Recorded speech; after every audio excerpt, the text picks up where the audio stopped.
শারীরিক প্রতিবন্ধী। আপনার নাম কি? আমার নাম বিজয়।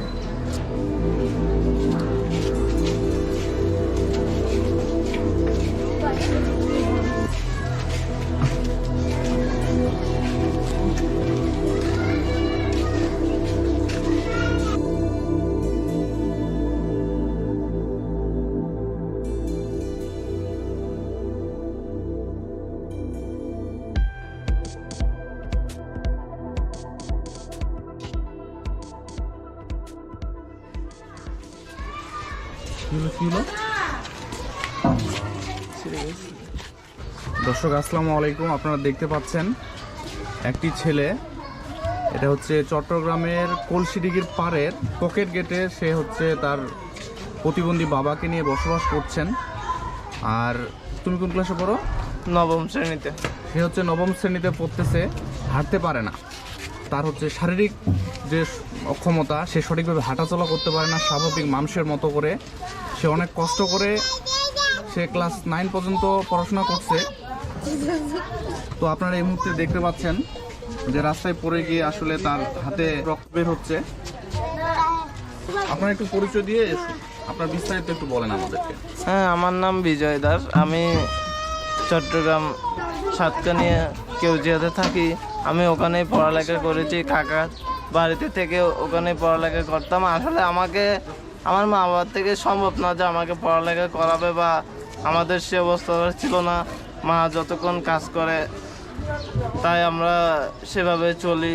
এখানে আমার মা শহরে থাকে, আমি আসছি এখানে আমার অসুস্থতার জন্য। এরপর আমি এখানে চলে আসি।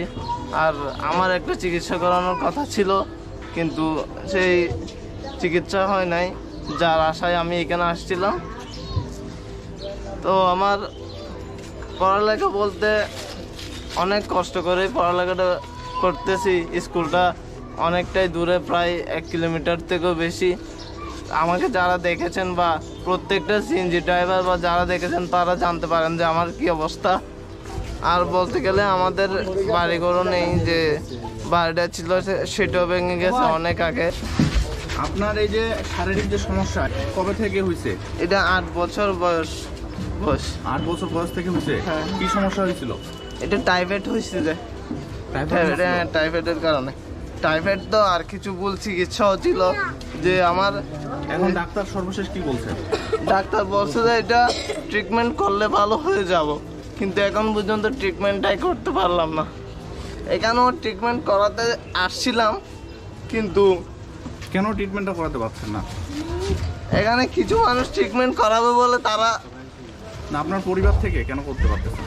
আমাদের পরিবারের আর্থিক অবস্থা ভালো নেই বলতে আমার সাথে একটা মানুষের সার্বক্ষণ থাকতে হবে, আর যে অর্থটা দিতে হবে সেটা আমার পরিবার থেকে দেওয়া সম্ভব হচ্ছে না। আপনার বাবা মা কি করেন?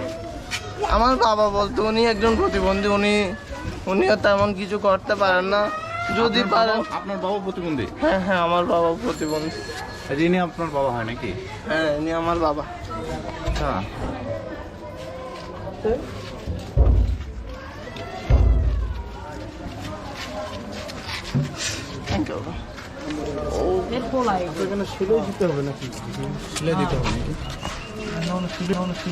আসলে আমরা দেখতে পেলাম যে এই ছেলেটা প্রতিবন্ধী।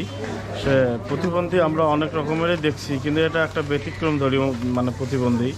আসলে সে হাতে বল পাচ্ছে না, পায়ে বল পাচ্ছে না। সে যে সঠিকভাবে দাঁড়িয়ে একটু হাঁটাচলা করবে সেটাও পাইতেছে না। আমরা আসলে আসার পরে এখানে দেখলাম যে সে একটু হাঁটতে ধরলো, কিন্তু হঠাৎ করে ছেলেটা পড়ে তার হাত পর্যন্ত কাটা গেল। এমনকি তার বাবাও প্রতিবন্ধী করে যে তাকে চিকিৎসা বা তার ভবিষ্যতের জন্য লেখাপড়ার কোনো ব্যবস্থা করবে, আসলে সেটাও সম্ভব না। তার মা একটু সুস্থ, উনি বাসা বাড়িতে কাজ করে কিছু উপার্জন করে এভাবে পরিবারটা খুব কষ্ট করে চালাচ্ছে। কিন্তু আসলে ছেলেটার ভবিষ্যৎ বলতে কিছুই নাই।